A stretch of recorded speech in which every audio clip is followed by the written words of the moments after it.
DSC preparation కి మిగిలిన తక్కువ సమయాన్ని డిఎస్సి 2024 యాప్ లేదా DSC2024.com తో జాబ్ ని సాధించండి. హైదరాబాద్ మెట్రో రైల్వే సేవల్లో మరోసారి సాంకేతిక సమస్య తలెత్తింది. మియాపూర్ ఎల్బీ నగర్ క్యారిడర్ లో మెట్రో రైలు ఎక్కడికక్కడ నిలిచిపోయి ప్రయాణికులకు తీవ్ర అసౌకర్యం కలిగింది. ఖైరతాబాద్ మెట్రో స్టేషన్ వద్ద మెట్రోలో సాంకేతిక లోపం గుర్తించిన అధికారులు వెంటనే రైలు నిలిపేశారు.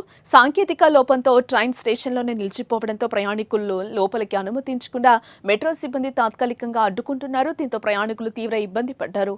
ఒక్కసారిగా మెట్రో రైలు నిలిచిపోవడంతో రాత్రి వేళ డ్యూటీలు ముగించుకున్న ఉద్యోగులకు, ఇతర ప్రయాణికులకు ప్రయాణం మధ్యలోనే ఆగిపోవడం వల్ల తీవ్ర అసౌకర్యం అయితే ఏర్పడింది.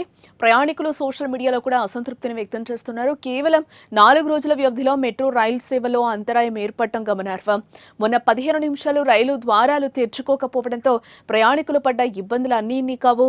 వెంటనే మెట్రో అధికారులు స్పందిస్తున్నప్పటికీ ఈ తరహా సమస్యలు తలెత్తకుండా చూడాలని ప్రయాణికులు కూడా కోరుతున్నారు. అలాగే వర్షం సమయంలో మాత్రమే ఇటువంటి సమస్యలను మెట్రో ఎదుర్కోవడం విశేషం.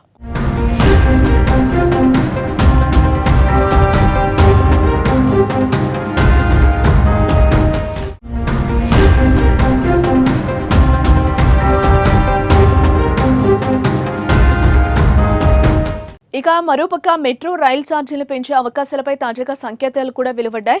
మెట్రో వర్గాల సమాచారం ప్రకారం మే 2వ వారంలో సవరించిన టికెట్ రేట్లు అమల్లోకి వచ్చే అవకాశం ఉన్నట్లుగా కూడా మనకు కనిపిస్తుంది. ప్రస్తుతం L&T గ్రూప్ చైర్మన్ అమెరికా పర్యటనలో ఉన్నారు. ఆయన భారత్ కు చేరిన తర్వాతనే ఛార్జీల పెంపుపై తుది నిర్ణయం తీసుకునే అవకాశం ఉన్నట్లుగా సమాచారం.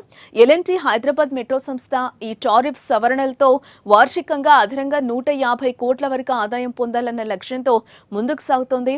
ఛార్జీలు పెంచే అంశంపై ఇప్పటికే సంస్థ రాష్ట్ర ప్రభుత్వానికి లేఖల ద్వారా సమాచారం ఇచ్చింది.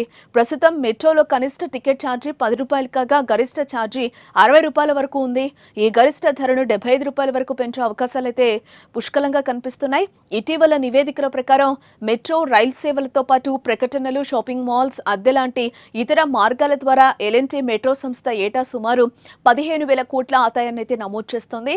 అయితే మెట్రో నిర్వహణ, ఉద్యోగుల జీతాలు, బ్యాంక్ రుణాలు, వడ్డీలు వంటి ఖర్చులతో కలిపి సంస్థకు వార్షికంగా సుమారు 2,000 కోట్ల వ్యయం అవుతోందని మెట్రో వర్గాలు తెలిపాయి.